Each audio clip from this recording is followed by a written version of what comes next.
Hi friends, welcome to Rasathi சமையலன் vlog. இன்றைக்கி நம்ம சேனலில் ரொம்ப சூப்பரான ஒரு இன்ட்ரெஸ்டிங்கான ஒரு ரெசிபி தான் பார்க்க போகிறோம். வாழைப்பூ வச்சு ஒரு சூப்பரான அவியல் எப்படி செய்யுதுன்னு சொல்லிட்டு பார்க்கலாம் வாங்க. இது வரைக்கும் நம்ம சேனல் சப்ஸ்கிரைப் பண்ணலை அப்படின்னாக்கா ராசாத்தி சமையலன் vlog-ஐ சப்ஸ்கிரைப் பண்ணிக்கோங்க. அப்படியே பக்கத்தில் இருக்கிற பெல் ஐக்கானையும் கிளிக் பண்ணிக்கோங்க. அப்போ தான் நான் போடுற புது வீடியோ உங்களுக்கு நோட்டிஃபிகேஷனில் வரும். வாங்க வீடியோக்குள்ளே போகலாம்.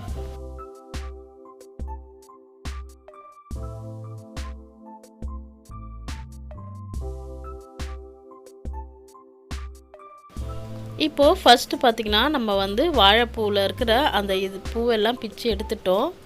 இப்போது இதை ஒரு மோர் கலந்த தண்ணியில் நீங்கள் போட்டு வச்சிங்க அப்படின்னாக்கா உங்களுக்கு வாழைப்பூ வெள்ளையாகவே இருக்கும். அப்படி இல்லைன்னா உடனே கருப்படிச்சிரும். அப்படி இல்லைன்னா நீங்கள் கொஞ்சமாக தண்ணி சேர்த்துட்டு அதில் கொஞ்சமாக தயிர் சேர்த்துட்டு கூட நீங்கள் இதை சேர்த்திங்கன்னா உங்களுக்கு அந்த பூ வெள்ளையாகவே இருக்கும்.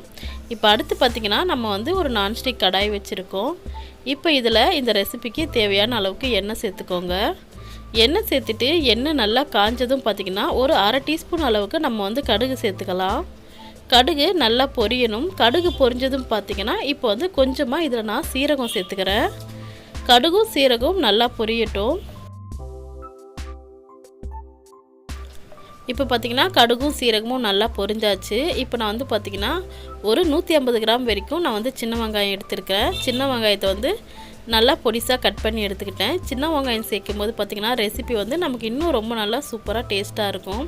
அடுத்து பார்த்திங்கன்னா சின்ன வெங்காயம் நல்லா வதங்கிருச்சு. இப்போ இதில் பார்த்திங்கன்னா நான் ஒரு பெரிய தக்காளி மட்டும் நறுக்கி சேர்த்துருக்கேன். இப்போது இந்த அவியல் பார்த்திங்கன்னா உங்களுக்கு வெறும் சாதத்து கூட நம்ம அப்படியே சாப்பிட்லாம். அவ்வளோ டேஸ்ட்டாக இருக்கும். இப்போ பார்த்திங்கன்னா வெங்காயம் தக்காளி நல்லா வதங்கிறதுக்காக நான் இதிலேயே கொஞ்சமாக உப்பு சேர்த்துருக்கேன்.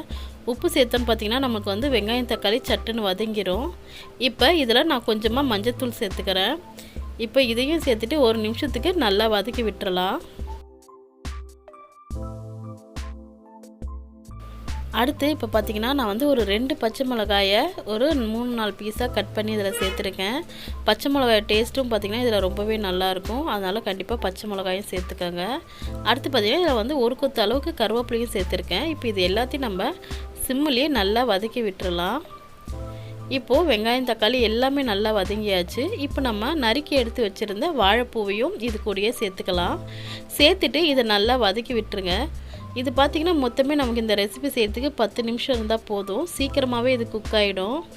அடுத்து பார்த்திங்கன்னா இதுக்கு நம்ம முக்கியமாக ஒரு சிறுபருப்பு கொஞ்சமாக ஒரு 100 கிராம் அளவுக்கு எடுத்து இதை வேக வச்சு தனியாக எடுத்து வச்சுக்கோங்க. இப்போ பார்த்திங்கன்னா நம்ம சேர்த்துருந்த எல்லாமும் நல்லா வதங்கியாச்சு. இப்போது இந்த ஸ்டேஜில் நான் வேக வச்சு எடுத்து வச்சுருந்த சிறுபருப்பை இது கூட சேர்த்துக்கலாம். எனக்கு பார்த்திங்கன்னா நான் சிறுபருப்பு கொஞ்சம் அதிகமாக தான் சேர்த்துருக்கேன். நீங்கள் கரெக்டான அளவில் சேர்த்துக்கோங்க. 100 கிராம் போதும் ஒரு பூவுக்கு. நான் கொஞ்சம் அதிகமாக தான் பருப்பு எடுத்திருக்கேன். இப்போது பருப்பு நல்லா இந்த மாதிரி பூ போல் வெந்ததும் இது கூடயே நம்ம சேர்த்துக்கலாம். இது சேர்த்துட்டு இதுக்கு கொஞ்சமாக பார்த்திங்கன்னா நான் ரெட் சில்லி சேர்த்துக்கிறேன். கொஞ்சம் கலர் கொடுக்கறதுக்காக நான் காஷ்மீரி ரெட் சில்லி சேர்த்துருக்கேன். நமக்கு வாழைப்பூ நல்லா இதிலே குக் ஆயிடணும். நம்ம வேக வச்ச சிறுபருப்பு சேர்க்குறதால பார்த்திங்கன்னா நம்ம முதல்லையே வாழைப்பூவை நல்லா வேக வச்சிடலாம். முக்கால்வாசி அளவுக்கு வெந்ததும் நம்ம சிறுபருப்பு சேர்த்துட்டா கரெக்டாக இருக்கும். இதே மெத்தடில் நீங்களும் செஞ்சு பாருங்கள். வாழைப்பூ உங்களுக்கு அவியல் சூப்பராக இருக்கும். கண்டிப்பாக இதை ட்ரை பண்ணி பாருங்கள்.